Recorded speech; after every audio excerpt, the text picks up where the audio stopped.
आज हम modern history का जो टॉपिक पढ़ने जा रहे हैं वो है इम्पॉर्टेंट नेशनल लीडर्स। अब कौन कौन से लीडर्स के बारे में हमें पढ़ना है वो मैंने यहाँ पे मेंशन कर दिया है, राइट। फर्स्ट पार्ट जो होगा उसमें हम ये वाले नेशनल लीडर्स पढ़ेंगे एंड जो सेकंड पार्ट होगा इस वीडियो का उसमें ये वाले पढ़ेंगे, क्योंकि ये सारा अगर मैं एक साथ पढ़ाती हूँ वीडियो बहुत लंबा हो जाएगा और बोरिंग भी बहुत ज़्यादा हो जाएगा। तो आज हमें स्टार्ट करना है विद द फर्स्ट पार्ट, जिसमें हमें पढ़ना है डॉक्टर राजेंद्र प्रसाद, दादा भाई नौरोजी, बाल गंगाधर तिलक, गोपाल कृष्ण गोखले, B.R. अम्बेडकर एंड रविंद्रनाथ टैगोर। ये 6 पर्सनैलिटीज हमें आज डिस्कस करनी है और हम उतना ही पढ़ेंगे जितना कि एग्जामिनेशन पॉइंट ऑफ व्यू से इम्पॉर्टेंट है। बहुत ज़्यादा डिटेल में इनका बर्थ, इनकी शादी, इनके बच्चे, वो सब हमें नहीं पढ़ना है। हमें पढ़ना है कोई इंपॉर्टेंट चीज़ जो इन्होंने की है या कुछ भी जो इनसे रिलेटेड है, किसी नेशनल मूवमेंट में इन्होंने पार्टिसिपेट किया है, वो सब कुछ, राइट। तो बस आपसे इतनी सी रिक्वेस्ट है कि वीडियो के साथ में ही नोट्स बनाना स्टार्ट कर दें, क्योंकि वो आपके लिए ही बहुत ज़्यादा बेनिफिशियल प्रूव होंगे। Now let's start with the first one, जो कि फर्स्ट पर्सनैलिटी है जिनके बारे में हमें पढ़ना है, वो है डॉक्टर राजेंद्र प्रसाद, स्वतंत्र भारत के पहले राष्ट्रपति, राइट। इनका टाइम पीरियड मतलब इनका बर्थ टू डेथ वो टाइम पीरियड है 1884 टू 1963। अब हमें डॉक्टर राजेंद्र प्रसाद जी के बारे में पढ़ना है, जो भी इंपॉर्टेंट पॉइंट्स हैं यहाँ पे हम वो डिस्कस करेंगे। Now first one is that he participated इन स्वदेशी मूवमेंट। स्वदेशी मूवमेंट क्यों हुआ था? 1905 में हुआ था, क्योंकि पार्टीशन ऑफ बंगाल जो है वो अनाउंस किया गया था।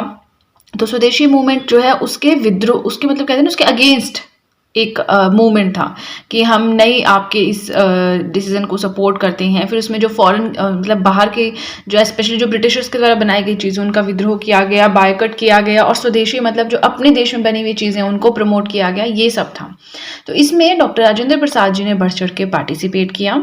ही founded national college at Patna. तो डायरेक्ट क्वेश्चन आएगा नेशनल कॉलेज पटना में किसने फाउंड किया? तो इसमें समझना क्या है, इसमें याद ही करना है डॉक्टर राजेंद्र प्रसाद जी ने, ठीक है। इंटरिम गवर्नमेंट 1946 अंतरिम सरकार बनी थी, उसमें डॉक्टर राजेंद्र प्रसाद जी रहे minister for food and agriculture. He was the president of constituent assembly. संविधान सभा बनी, ब्रिटिशर्स ने चैलेंज किया था ना कि आप अपना संविधान खुद बना के बताएं, ऐसा कुछ, तो ड्राफ्ट वगैरह तैयार किया था इंडियंस ने। तो जो संविधान सभा बनी थी, कॉन्स्टिट्यूएंट असेंबली बनी थी, उसके प्रेसिडेंट डॉक्टर राजेंद्र प्रसाद जी रहे। ही एडिटेड द न्यूज़पेपर्स देश which was a Hindi weekly, मतलब हर हफ्ते आती थी, हिंदी में था। He was the first president of Indian Republic, ये तो आप सबको ही पता है ना। हम उसमें पढ़ते हैं पॉलिटी में, प्रेसिडेंट्स के लिस्ट पढ़ते हैं, प्राइम मिनिस्टर्स की लिस्ट पढ़ते हैं, वाइस प्रेसिडेंट्स की लिस्ट पढ़ते हैं, तो वहाँ पे डॉक्टर राजेंद्र प्रसाद जी भारत के पहले राष्ट्रपति। He was honoured with Bharat Ratna in 1962। अब देखिए टॉपिक ऑफ द डे में राइट नाउ मैं आपको अवार्ड्स पढ़ा रही हूँ, है ना। तो अवार्ड्स, इस मंथ अवार्ड्स ही चलेंगे, मई मंथ में 2023 में। तो भारत रत्न हो गए, जैसे नेशनल लेवल के हैं या इंटरनेशनल लेवल के हैं, ग्रैमी अवार्ड्स हो गए, ऑस्कर्स हो गए, तो वो सब, नोबेल प्राइज हो गए, वो सब भी हम वहाँ पे डिस्कस करेंगे। तो वहाँ पे भारत रत्न भी मैं आपको पढ़ाऊंगी, ठीक है। तो भारत रत्न इनको मिला 1965 में डॉक्टर राजेंद्र प्रसाद जी को। अब इसी के साथ हमारा फर्स्ट पेज हुआ complete and doctor Rajendra Prasad जी के बारे में हमें इतना ही पढ़ना है, ठीक है। तो देखिए यहाँ पे लीडर्स हमने कौन कौन से पढ़ने हैं वो ऑलरेडी मैंशनड है। डॉक्टर राजेंद्र प्रसाद जी के बारे में हमने पढ़ लिया। अब हम नेक्स्ट पढ़ेंगे दादा भाई नौरोजी के बारे में। तो बस इसी के साथ फर्स्ट पेज हुआ कंप्लीट। ज्यादा बातें ना करते हुए सीधे चलते हैं अपने नेक्स्ट पेज की तरफ। नेक्स्ट हमें पढ़ना है दादा भाई नौरोजी के बारे में। टाइम पीरियड इनका रहा 1825 से 1917 तक का। He was the first Indian to demand Swaraj in the Calcutta session of INC। Indian national Congress के सेशंस होते थे, वो अलग से मैंने वीडियो अपलोड किया है। तो INC का जो कैलकटा सेशन हुआ था उसमें स्वराज शब्द का प्रयोग, स्वराज शब्द की डिमांड, स्वराज की डिमांड सबसे पहले दादा भाई नौरोजी ने की थी। स्वराज मतलब अपना राज, हमारा देश है तो हम यहाँ पे खुद रूल करेंगे, ये होता है स्वराज का मतलब। He wrote a book poverty and un-British rule in India, बहुत ही ज्यादा फेमस हुई थी, 1901 में लिखी थी। इस बुक में जिक्र किया गया है drain of wealth by Britishers, के ब्रिटिशर्स कैसे जो है भारत का पैसा बाहर लेकर जा रहे हैं और अपनी कंट्री में जाके इन्वेस्ट कर रहे हैं, इसके ऊपर काफी कुछ इस बुक में मेंशन था। Now, Dadabhai Naoroji is also known as Indian Gladstone and Grand Old Man of India. Question आया था हमारे एग्जाम में that grand old man of India ने कब प्रिसाइड ओवर किया INC मीटिंग को। तो ऐसे इस तरह के क्वेश्चन आया था, तो फिर कंफ्यूजन हो जाता है जब पता ही नहीं है कि हम बात किस इंसान की कर रहे हैं, तो हम कैसे बता पाएंगे कि वो INC प्रेसिडेंट कब रहे, तो कभी नहीं मार पाएंगे, है ना। तो इन्हें grand old man of India भी कहा जाता है, बहुत ज्यादा जरूरी है। नेक्स्ट आता है that he was the first Indian to be elected to the House of Commons on Liberal Party ticket. House of Commons जो वहां पे ब्रिटेन में था, ठीक है, उसमें इलेक्ट किए गए थे लिबरल पार्टी टिकट से, पहले इंडियन। ठीक है, अब देखिए दादा भाई नौरोजी की भी हो गई हमारी 3-4 बातें। अब हमें आगे चलना है और बाल गंगाधर तिलक जी के बारे में पढ़ना है। ठीक है, टाइम पीरियड आप इनका देख सकते हैं 1857 से 1920 तक का इनका टाइम पीरियड था। He was the first nationalist leader who tried to establish a close contact with the masses. पहले ऐसे राष्ट्रीय स्तर के नेता थे जिन्होंने मासेस समझते हैं, जो आम इंसान है, कॉमन लोग हैं, तो पहले नेशनलिस्ट लीडर थे जिन्होंने आम जनता से कांटेक्ट बनाने की कोशिश की थी, उनके संपर्क में आने की कोशिश की थी। ही स्टार्टेड अखाड़ास, लाठी clubs and anti cow killing societies. इस तरह के काम जो है बाल गंगाधर तिलक जी ने स्टार्ट किए थे। डायरेक्ट क्वेश्चन आ सकता है तो आपने आंसर पे टिक मार्क करना है तिलक। He founded 2 न्यूज़पेपर्स, 2 न्यूज़पेपर्स के फाउंडर रहे हैं, the Mahratta and the Kesari. Mahratta थी इंग्लिश में, केसरी थी मराठी में। अब देखिए इन सब में समझना क्या है, इन सब में तो आपको याद ही करना पड़ेगा। आपको मैं एक चीज़ बताती हूँ, जैसे बाल गंगाधर तिलक की बात करें तो उनकी इमेज देखें गूगल पे, जब आप फोटो देखेंगे ना तो आप थोड़ा रिलेट कर पाएंगे, अदरवाइज आपको लगेगा कि दादा भाई नौरोजी भी सेम है, तिलक भी सेम है, क्योंकि जब तक फोटो नहीं देखेंगे ना आप अपने दिमाग में वो कहानी नहीं बना पाएंगे इंसान की। ठीक है, एक पिक्टोग्राफिक इमेज के थ्रू पढ़ना बहुत ज़्यादा सिंपल और इजी होता है, चीज़ें याद रह जाती हैं।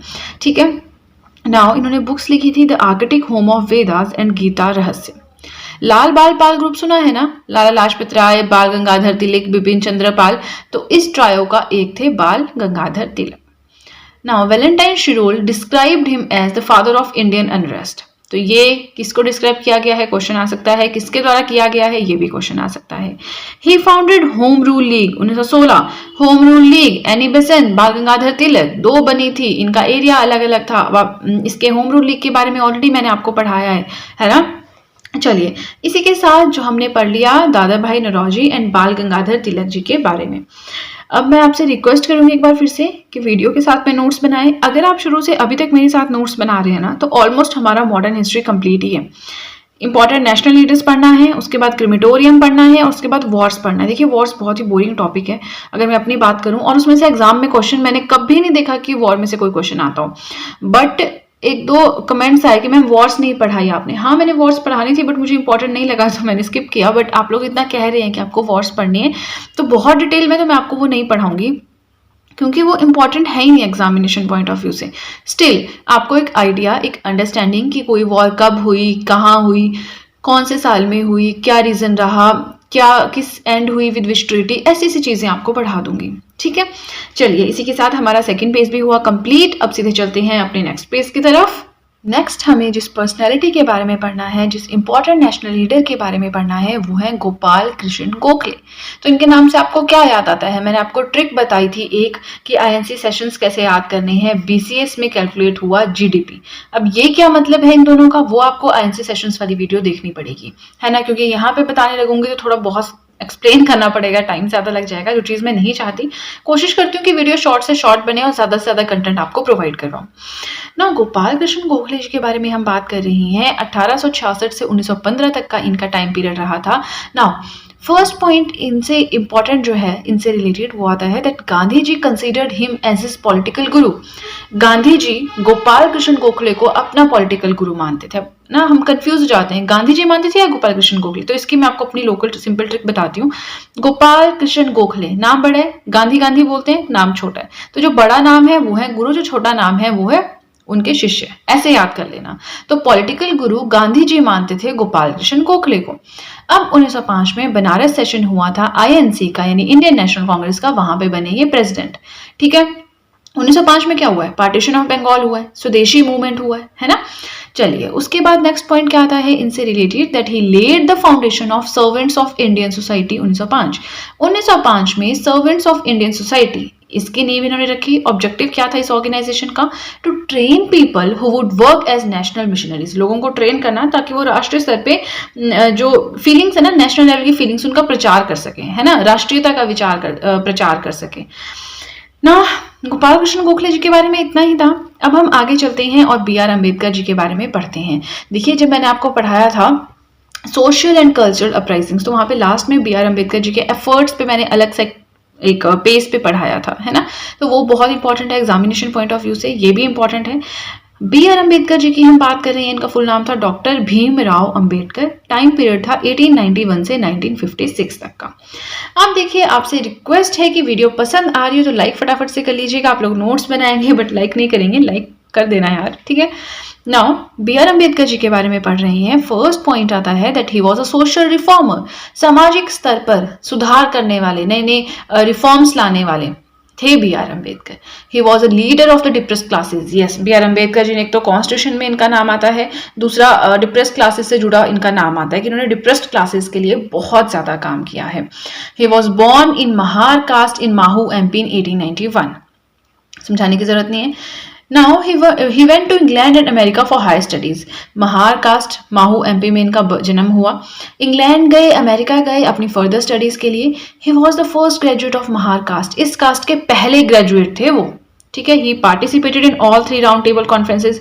फर्स्ट हुई, सेकंड हुई, थर्ड हुई। तो हम पढ़ते हैं ना कि कौन थे वो 2 पर्सनैलिटीज जिन्होंने तीनों राउंड टेबल कॉन्फ्रेंसेज में पार्टिसिपेट किया। तो हम पढ़ते हैं Tej Bahadur Sapru and B R Ambedkar, ठीक है। Now he signed Poona pact with Gandhi ji in 1932। Poona pact क्या है? तो देखिए, नेशनल मूवमेंट मैंने जब पढ़ाया है वहां पे एक एक इवेंट मैंने बहुत अच्छे से पढ़ाया है, ठीक है। यहाँ हम उस चीज को डिस्कस नहीं करेंगे। पूना पैक्ट गांधी जी के साथ साइन करवाया था 1932 में बी आर अम्बेडकर जी ने। ही ऑर्गेनाइज्ड, इन्होंने क्या क्या ऑर्गेनाइज करवाया? The Indian Labour Party, scheduled caste federation, people's education society. Scheduled caste के लिए, डिप्रेस्ड क्लासेस के लिए इन्होंने बहुत ज्यादा काम किया है। नेक्स्ट आता है, he was the chairman of drafting committee of our constitution. Drafting committee में थे 7 मेंबर्स, तो उसके चेयरमैन कौन थे? Doctor B R Ambedkar.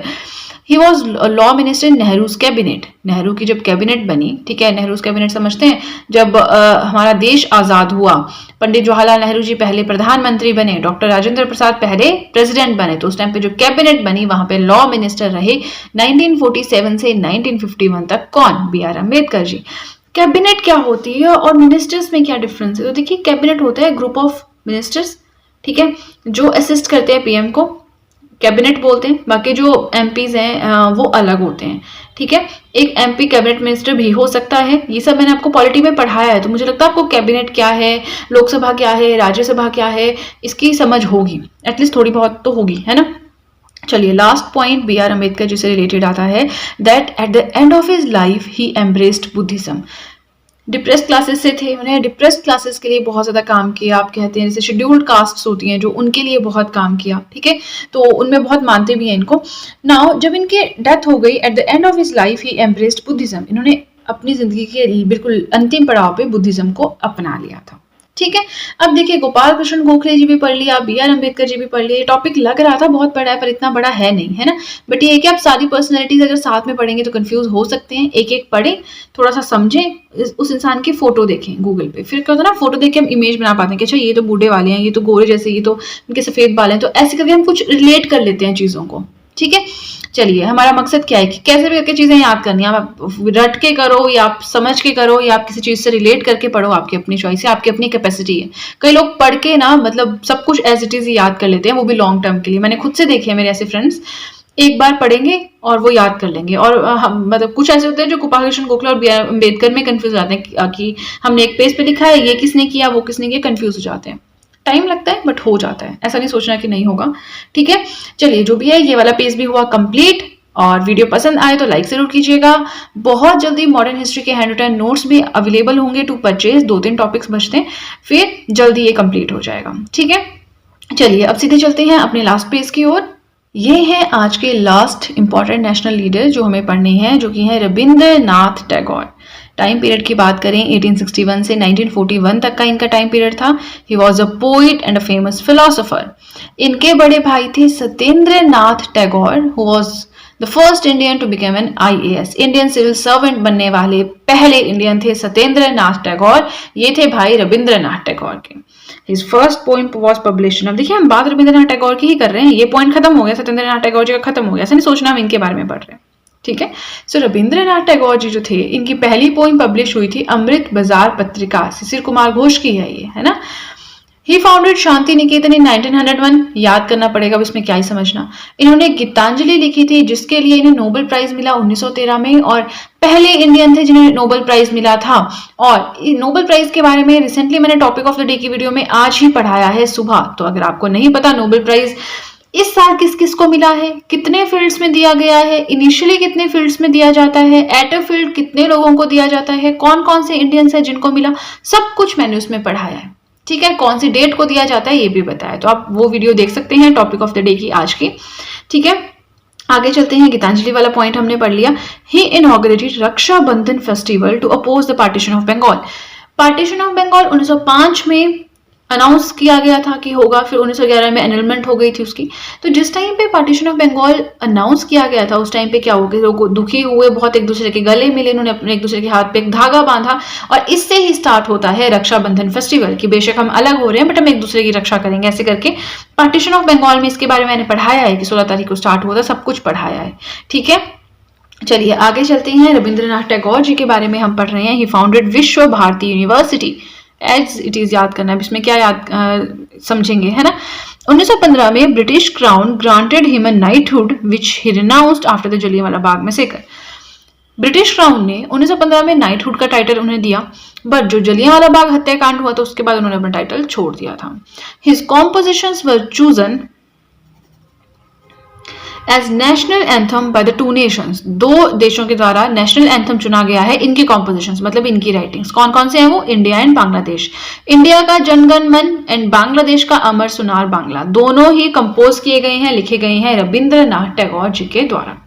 ठीक है, तो चलिए फ्रेंड्स आज के लिए इतना ही, बस इतना ही हमें पढ़ना था। जो बच गई है पर्सनैलिटीज वो हम नेक्स्ट वीडियो में कवर करेंगे।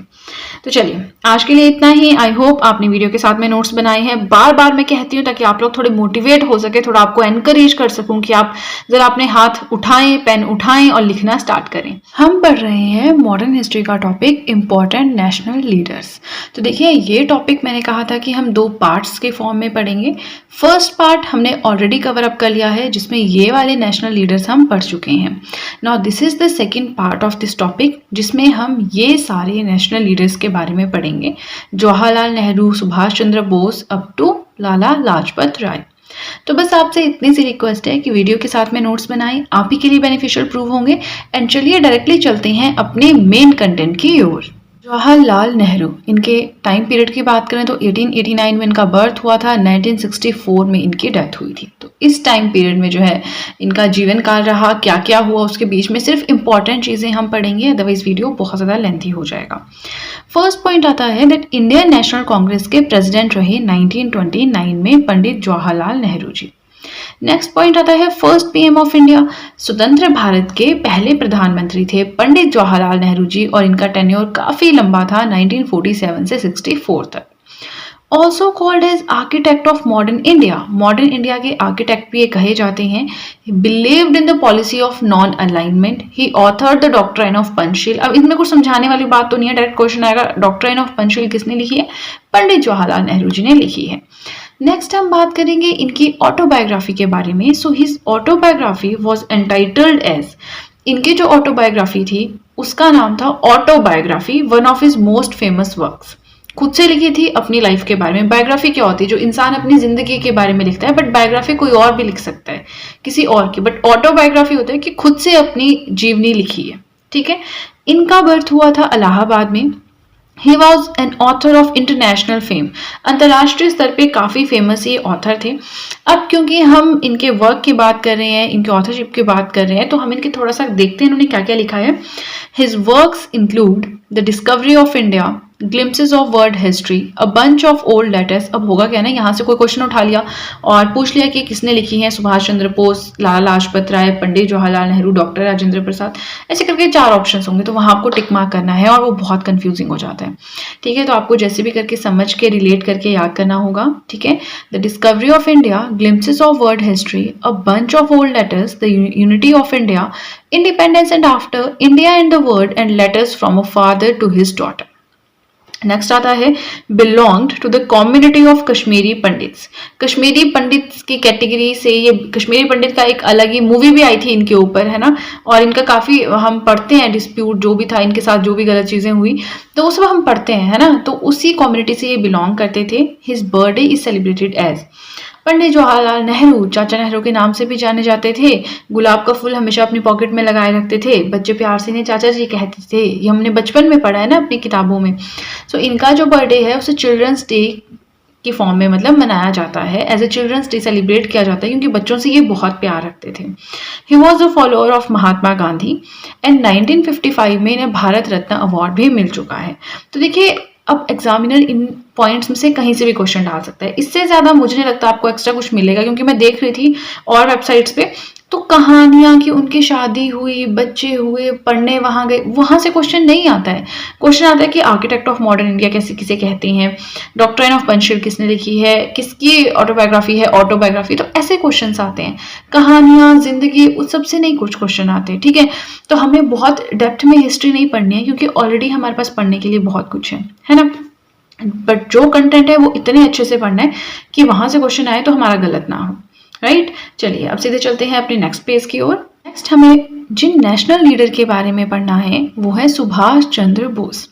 Time period 1897 to 1945, popularly known as Netaji. हम पढ़ते हैं ना नेताजी सुभाष चंद्र बोस, तो उन्हें प्यार से मतलब नेताजी भी कहते थे। बर्थ हुआ था इनका कटक में। He passed Indian civil services examination in 1920, ICS इन्होंने क्लियर किया 1920 में। तो पहले कौन थे जिन्होंने इंडियन सिविल सर्वेंट ये एग्जाम क्लियर किया, इंडियन सिविल सर्विसेज का एग्जाम क्लियर किया और पहले इंडियन सिविल सर्वेंट बने? कौन थे? सत्येंद्र नाथ टैगोर, रविंद्रनाथ टैगोर के बड़े भाई। हमने ये पढ़ा है प्रीवियस वीडियो में, है ना। बट इन्होंने ये एग्जाम क्लियर किया, बट उसके बाद भी he left it on Gandhi ji call of non cooperation movement. Non cooperation movement start हुआ, गांधी जी ने बुलाया तो उन्होंने अपनी पोस्ट छोड़ दी। Founded independence for India league with Jawaharlal Nehru, Pandit Jawaharlal Nehru ji से मिलकर इंडिपेंडेंस फॉर इंडिया लीग को इन्होंने फाउंड किया। 1938 में INC यानी कि इंडियन नेशनल कांग्रेस का सेशन हुआ, हरिपुरा सेशन, जहां पे ये प्रेसिडेंट रहे। He founded forward bloc in 1939, 1939 में फॉरवर्ड ब्लॉक को फाउंड किया। एंड 1943 में he took charge of INA in Singapore, Singapore में इंडियन नेशनल आर्मी का पूरा चार्ज इन्होंने संभाला। सो इंडियन नेशनल आर्मी क्या है, इसके ऊपर मैंने पूरा टॉपिक आपको अच्छे से पढ़ाया है, ठीक है। नेशनल मूवमेंट में जाके आप देख सकते हैं, राइट। आगे चलते हैं, हम सुभाष चंद्र बोस जी की बात कर रहे हैं, है ना। He gave the war cry of Delhi चलो, दिल्ली चलो का नारा किसने दिया? सुभाष चंद्र बोस जी ने। He addressed Mahatma Gandhi as the father of the nation. हम कहते हैं ना फादर ऑफ द नेशन है महात्मा गांधी, तो ये टाइटल उन्हें किसने दिया था? सुभाष चंद्र बोस जी ने। ही गेव द स्लोगन जय Hind. He wrote his autobiography The Indian Struggle। अब यहाँ पे ऑटोबायोग्राफी बोल रहे हैं ना, मतलब इन्होंने खुद लिखी है अपनी जीवनी। अगर बायोग्राफी होता कि बायोग्राफी ऑफ सुभाष चंद्र बोस किसने लिखी है, तो बायोग्राफी है तो वो कोई भी लिख सकता है ना। So the Indian struggle autobiography है सुभाष चंद्र बोस जी की। He supposedly died in a plane crash in 1945। तो मुझे आज भी याद है जब हम स्कूल में थे ना, तो कुछ ऐसी बातें होती थी कि सुभाष चंद्र बोस जिंदा है और वो प्लेन क्रैश हुआ था, बट वो उसमें से बच गए थे। मुझे नहीं पता वो अफवाहें किसने फैलाई, बट वो स्कूल टाइम पे हमने सुना था, है ना। तो मुझे अभी भी वो चीज़ याद आती है कि यहाँ पे लिखा है ना सपोजिटली, मतलब डाउट है कि उस टाइम पे जो प्लेन क्रैश हुआ था उसमें उनकी डेथ हो गई होगी, क्योंकि डेड बॉडी नहीं मिली थी, ठीक है। He started a newspaper called Swaraj. Question आ सकता है directly. He was the president of all India youth Congress, all India youth Congress के प्रेसिडेंट रहे हैं। एंड लास्ट पॉइंट है हमारा ये, that he authored the book the Indian struggle. हमने ऑलरेडी पढ़ लिया ना कि इंडियन स्ट्रगल उनकी ऑटोबायोग्राफी थी। फिर से होता क्या है, एक्चुअली मैं डिफरेंट जगह से पॉइंट्स देखती रहती हूँ, तो मुझे कोई नई चीज़ मिलती है वो मैं दूसरी बार भी ऐड कर लेती हूँ। सो ये जो द इंडियन स्ट्रगल इनकी बुक थी, इसको बैन कर दिया था ब्रिटिश गवर्नमेंट ने। क्यों? क्योंकि इसमें because it covers the Indian independence movement from 1920 to 1942। जब तक रहे नेताजी सुभाष चंद्र बोस, उन्होंने अपना सारा इंडियन स्ट्रगल इसमें लिखा था। तो फिर जो ब्रिटिशर्स थे उन्होंने इस बुक को ही बैन कर दिया था, ठीक है। ये हमने पढ़ लिया नेताजी सुभाष चंद्र बोस जी के बारे में। काफी पॉइंट्स मैंने यहाँ पे लिखे। देखिए मैं हमेशा कहती हूँ कि सफिशिएंट कुछ नहीं होता, बट एग्जाम का स्टैंडर्ड देखना है। क्लर्क की तैयारी कर रहे हैं तब तो ये मोर देन सफिशिएंट है। कौन से एग्जाम की तैयारी कर रहे हैं उस हिसाब से होता है। या फिर कई बार होता है ना कि किसी स्टेट में एग्जाम टफ आता है, किसी स्टेट दूसरी स्टेट में वही एग्जाम इजी आता है, कॉम्पिटिशन पे डिपेंड करता है। तो उस हिसाब से आपने तैयारी करनी है। जिस भी एग्जाम पे फोकस कर रहे हैं उसके प्रीवियस ईयर क्वेश्चन पेपर्स उठाएं, राइट। उन क्वेश्चन पेपर्स को उठाएं, क्या आप मेरे नोट्स पढ़ के उनको आंसर कर पा रहे हैं, क्या आपका सिलेबस जो है मेरे नोट से मैच करता है, वो सब देख के फिर तैयारी करें, ठीक है। तो चलिए, हमारा ये पेज भी हो गया कंप्लीट। सुभाष चंद्र बोस जी के बारे में हमने पढ़ा। बार बार कहती हूँ, नोट्स जरूर बनाएं, आप ही के लिए इंपॉर्टेंट प्रूव होंगे, राइट। तो चलिए, ज्यादा बातें ना करते हुए सीधे चलते हैं अपने नेक्स्ट पेज की तरफ। नेक्स्ट हमें जिन नेशनल लीडर के बारे में पढ़ना है वो है मौलाना अबुल कलाम आज़ाद। बहुत सारे स्टूडेंट्स मैंने ऐसे देखे हैं जो एपीजे अब्दुल कलाम और मौलाना अबुल कलाम आज़ाद के बीच में कंफ्यूजन होता है जिनको। तो एपीजे अब्दुल कलाम वो अलग हैं, वहां पे अब्दुल है, यहाँ पे अबुल है, मिक्स नहीं करना, किसी का नाम नहीं आप चेंज कर सकते हो, है ना। चलिए, टाइम पीरियड की बात करें, 1890 से 1958 तक का इनका टाइम पीरियड था। इनका बर्थ हुआ मक्का में। He joined Indian national Congress during स्वदेशी मूवमेंट। जब स्वदेशी मूवमेंट क्यों हुआ था? पार्टीशन ऑफ बंगाल के ऑपोजिशन में। बायकट किया सारा फॉरेन मेड मटेरियल, और जो स्वदेशी यानी जो हमारे देश में बनती थी चीजें उनको प्रमोट किया, यही सब हुआ। तो उस टाइम पे इन्होंने इंडियन नेशनल कांग्रेस को ज्वाइन किया था। He began 2 weeklies, Al Hilal and Al Balagh. ये 2 वीकली समझते हैं, जो एक वीक में, एक हफ्ते में एक बार पब्लिश होती है ना। आईएनसी प्रेसिडेंट रहे 1923 में, दिल्ली सेशन जो हुआ था उसमें। He was elected as the member of constituent assembly in 1946। संविधान सभा बनी थी उस टाइम पे, मेंबर बने थे संविधान सभा के 1946 में। इंटरिम गवर्नमेंट, अंतरिम सरकार बनी थी 1946 में, उस टाइम पे ये एजुकेशन मिनिस्टर थे। Also independent India's first education minister. जब इंडिया इंडिपेंडेंट हो गया था, हमारा देश स्वतंत्र हुआ, उस टाइम पे पहले शिक्षा मंत्री यही थे। कौन? मौलाना अबुल कलाम आजाद। हिज बुक, इन्होंने एक बुक लिखी है, इंडिया विंस फ्रीडम, ठीक है। तो ये बुक याद रखनी है किससे है, मौलाना अबुल कलाम आजाद से रिलेटेड है। इंडिया विंस फ्रीडम इन्होंने बुक लिखी है, विच इवोक मोर कंट्रोवर्सी, मतलब बहुत कंट्रोवर्सी इसके बाद जो है वो क्रिएट हो गई थी। तो अभी हमें इसी पेज पे एक और पर्सनैलिटी के बारे में पढ़ना है, जो कि है खान अब्दुल गफर खान। मौलाना अबुल कलाम आजाद, खान अब्दुल गफर खान, नाम नहीं चेंज करना है। इनका टाइम पीरियड है 1890 से 1988, ठीक है। Popularly known as frontier Gandhi, Sarhadi Gandhi, बादशाह खान। टाइटल याद रखने हैं, यहां से डायरेक्ट क्वेश्चन उठता है। फ्रंटियर गांधी, इसी को हिंदी ट्रांसलेशन कर लो, सरहदी गांधी एंड बादशाह खान। टाइटल था खान अब्दुल गफर खान का। फाउंडेड एन ऑर्गेनाइजेशन खुदाई खिदमतगार। खुदाई खिदमतगार नाम की एक ऑर्गेनाइजेशन इन्होंने फाउंड की थी। ये क्या थी? Organisation of non violent revolutionaries, also called as red shirts. Non violent क्या होते हैं? जो मतलब लड़ाई दंगा फसाद नहीं करते हैं, बहुत मतलब रिस्पेक्टफुली अपनी बात मनवाते हैं। तो नॉन वायलेंट रेवोल्यूशनरीज थे, इसमें क्रांतिकारी थे। इन्हें जो है रेड शर्ट्स के नाम से भी जाना जाता था। ही पब्लिश्ड अ न्यूज़पेपर, एक न्यूज़पेपर इन्होंने पब्लिश किया, पख्तून। अपोज्ड पार्टीशन, मतलब पार्टीशन ऑफ बंगाल को इन्होंने अपोज किया था। भारत रत्न इन्हें मिल चुका है 1987 में भारत सरकार के द्वारा, ठीक है। अब देखिए, ये पेज भी हुआ कंप्लीट। अब आपको बताना चाहूंगी कि मॉडर्न हिस्ट्री हमारी ऑलमोस्ट कंप्लीट ही है। इसके बाद में हमें क्या पढ़ना है? क्रिमेटोरियम, मतलब किसकी जो होती है ना कि क्रिमेटोरियम कहाँ पे है, मतलब वेयर दे रेस्ट, जहाँ पे उनको दफनाया गया है, इस तरह से। तो वो हमें पढ़ना है, वो छोटा सा टॉपिक है। उसके बाद वॉर्स पढ़नी है, तो वॉर्स भी छोटा सा टॉपिक है, ज्यादा टाइम उसमें नहीं लगेगा। एंड देन हमारा मॉडर्न हिस्ट्री कंप्लीट। तो अब आपसे क्वेश्चन है, आपको ऐसा लगता है कि मॉडर्न हिस्ट्री का कोई टॉपिक रह रहा है तो मुझे बता दें। अभी सीरीज चल रही है तो अभी मैं उस टॉपिक को आगे ऐड कर दूंगी, चाहे पीछे का भी टॉपिक है आगे ऐड कर दूंगी। बट एक बार सीरीज कंप्लीट हो गया उसके बाद वो फिर ऐड नहीं होगी। मुश्किल होता है फिर से एक पेज बनाना, फिर से नोट्स बनाना, बुक्स खोलना, पूरा एक माहौल तैयार करना, राइट। फिर अगर हम दूसरे टॉपिक, दूसरे सब्जेक्ट की ओर स्विच कर जाएंगे, फिर मॉडर्न पे वापस आने में फिर बहुत टाइम लगेगा, ठीक है। चलिए, हमने 2 यहाँ पे पर्सनैलिटीज पढ़ी। अब सीधे चलते हैं अपने नेक्स्ट पेज की ओर। अब हमें पढ़ना है आगे 2, यानी कि Sarojini Naidu and Annie Besant, 2 जो फीमेल पर्सनैलिटीज हैं नेशनल मूवमेंट के अंदर जो आती हैं, उनके बारे में। तो let's start with the first one, जो कि है सरोजिनी नायडू। टाइम पीरियड 1879 से 1949 तक। Popularly known as nightingale of India, nightingale of India भी इन्हें कहा जाता था। She was a nationalist and a poet from UP. Uttar Pradesh से एक नेशनलिस्ट थी, एक पोइट थी। Now under the guidance of Gopal Krishna Gokhale, she became the first women to participate in the India struggle for independence. Bharat की स्वतंत्रता की जो लड़ाई थी उसमें पहली वुमेन जिसने पार्टिसिपेट किया वो थी सरोजिनी नायडू। गोपाल कृष्ण गोखले के इन्फ्लुएंस में आकर इन्होंने जो है इंडियन नेशनल मूवमेंट जो है वो ज्वाइन किया था। She also participated in Dandi march इसके बारे में हम अलग से पढ़ चुके हैं। नाउ आईएनसी प्रेसिडेंट बनी कानपुर सेशन में 1925 में। ठीक है, अभी पहली इंडियन वुमेन थी जो आईएनसी की प्रेसिडेंट बनी। पहली वुमेन प्रेसिडेंट कौन थी? Annie Besant. और पहली इंडियन वुमेन कौन थी? तो नायडू से याद रखना है, यूपी से जो थी। कौन? सरोजिनी नायडू। नेक्स्ट आता है first women to become the governor of UP state. UP की पहली गवर्नर जो वुमेन थी कौन बनी? Sarojini Naidu.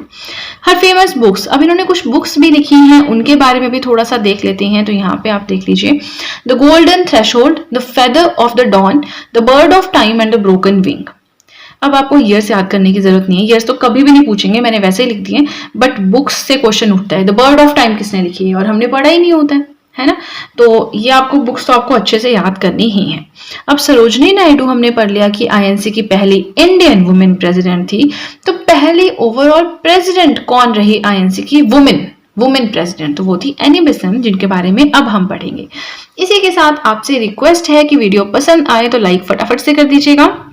Annie Besant, time period 1847 to 1933, founded the theosophical society in India. हमने पढ़ा ना सोशल एंड कल्चरल अपराइजिंग्स, वहां पे हमने आर्य समाज, प्रार्थना समाज और भी बहुत कुछ पढ़ा है, देव Samaj, Ved Samaj, theosophical society in India, BR Ambedkar ji के एफर्ट्स। तो वहां हमने थियोसॉफिकल सोसाइटी इन इंडिया के बारे में बहुत डिटेल में पढ़ा है। ठीक है, तो उसको फाउंड किया था एनी बेसेंट ने। Started home rule league. Home rule league 1916 में हुआ था, लाला लाजपत राय और एनी बेसेंट ने स्टार्ट किया था। इनका अपना अपना एरिया अलग था, है ना। Established Central Hindu College at Banaras along with Madan Mohan Malviya, which later became BHU. क्या बोल रहे हैं? सेंट्रल हिंदू कॉलेज की स्थापना बनारस में की मदन मोहन मालवीय के साथ मिलके, जो कि बाद में फेमस हुआ बनारस हिंदू यूनिवर्सिटी के नाम से। फिर से वही पॉइंट आ गया जो हम ऊपर काफी टाइम से डिस्कस कर रहे थे कि आईएनसी सेशन हुआ था कलकत्ता में 1917 में। प्रेसिडेंट रही Annie Besant. Edited famous newspapers जैसे कि न्यू इंडिया हो गया एंड कॉमनवेल हो गया। लास्ट पॉइंट है एनी बेसेंट से रिलेटेड, she prepared the lotus song. Lotus song क्या है? A translation of Gita into English, right. अब देखिए इसी के साथ हमारा ये वाला भी हो गया कंप्लीट, बट अभी टॉपिक कंप्लीट नहीं हुआ है। अभी हमें एक और इंपॉर्टेंट पर्सनैलिटी के बारे में पढ़ना है जो कि है लाला लाजपत राय। लास्ट होगा हमारा एंड देन हमारा वीडियो कंप्लीट। इसी के साथ देखिए वीडियो पसंद आए तो लाइक जरूर कीजिएगा। आप चाहें तो मुझे इंस्टाग्राम पे फॉलो कर सकते हैं, अपने इंस्टाग्राम अकाउंट का लिंक मैंने डिस्क्रिप्शन बॉक्स में दिया है। चलिए अब सीधे चलते हैं अपने नेक्स्ट पेज की ओर। Last personality which we are going to discuss right now is Lala Lajpat Rai. Time period है 1865 से 1928। Called as the Lion of Punjab, Shere Punjab, as he was a very courageous man. Lion of Punjab भी इन्हें कहते हैं, शेरे पंजाब कहते हैं क्योंकि काफी करेज वाले थे ये। ठीक है। Now being an Arya समाजिस्ट, he helped in establishment of DAV College at Lahore. Lahore में DAV कॉलेज की स्थापना करने में काफी अहम भूमिका इन्होंने निभाई थी। आर्य समाज से ये बिलोंग करते थे। आर्य समाज के बारे में मैंने पढ़ाया है बहुत अच्छे से, तो आप वो वीडियो जाकर देख सकते हैं।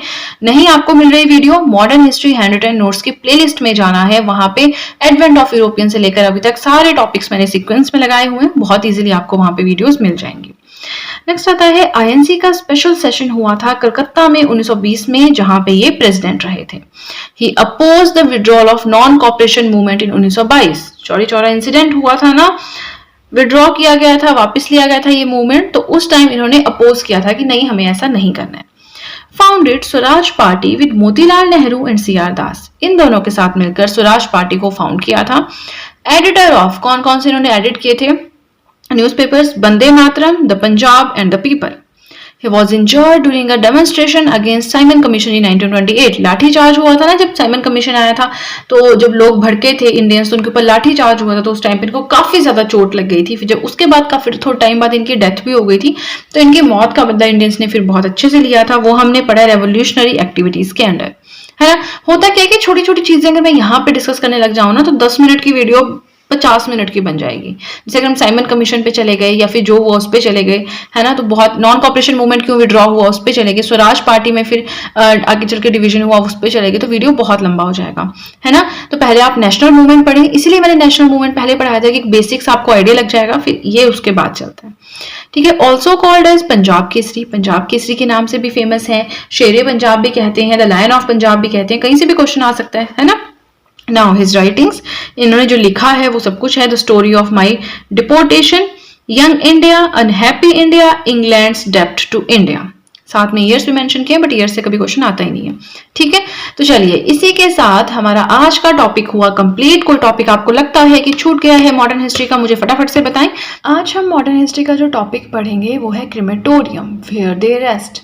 मतलब कौन से इंपॉर्टेंट पर्सनालिटी की समाधि कहाँ पे है, किसकी कब्र कहाँ पे है, इस तरह से हमें पढ़ना है। ठीक है, कि किसके रिमेन्स कहाँ पे है।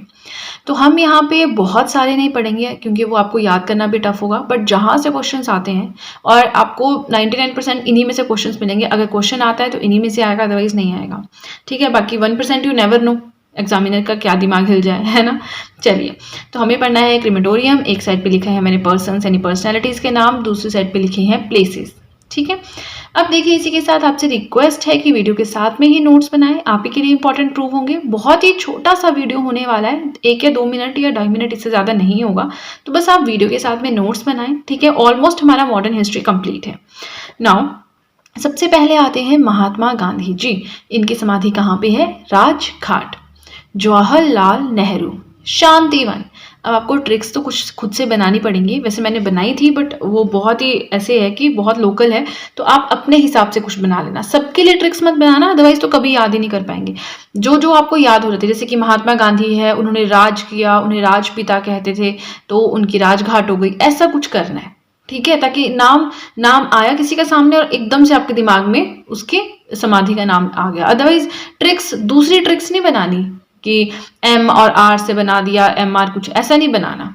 ठीक है, ऐसा कुछ के लिए बनाना जो भूल जाते हैं या जो कंफ्यूजिंग होते हैं। नाउ महात्मा गांधी जी का हो गया राजघाट, जवाहरलाल नेहरू जी का हो गया शांतिवन। ठीक है, बी आर अम्बेडकर चैत्र भूमि, इंदिरा गांधी शक्ति स्थल, चरण सिंह किसान घाट, जय सिंह एकता स्थल, राजीव गांधी वीर भूमि, मुरारजी देसाई अभय घाट, गुलजारी लाल नंदा नारायण घाट, Jagjivan Ram Samta Sthal, and last but not the least Lal Bahadur Shastri ji Vijay Ghat. बस इतना सा टॉपिक था, यही पढ़ना था। हम इसे स्किप भी तो नहीं कर सकते ना, क्योंकि यहाँ से क्वेश्चन आता है डायरेक्टली 1 नंबर का, है ना। तो चलिए, अब हमारा ये वाला टॉपिक भी हुआ कंप्लीट। अब बचती हैं सिर्फ वॉर्स। 4 वॉर्स पढ़नी है, Anglo Maratha, Anglo Mysore, Carnatic Wars हो गई, एंग्लो सिख वॉर्स हो गई, ये 4 पढ़नी है। इनके अलावा आपको लगता है कि कुछ और भी पढ़ना है, कोई भी टॉपिक आपको लगता है छूट गया है, फटाफट से मुझे कमेंट सेक्शन में बताएं, क्योंकि राइट नाउ मैं नोट्स बना रही हूँ, तो अगर कुछ बचा है वो मैं आगे बना दूंगी।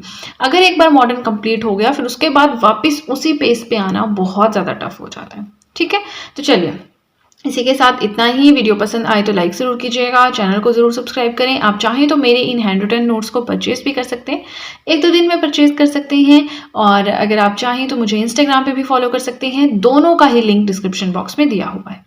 तो चलिए फ्रेंड्स, आज के लिए इतना ही। अब हम मिलेंगे नेक्स्ट वीडियो में। So that's it and see you soon.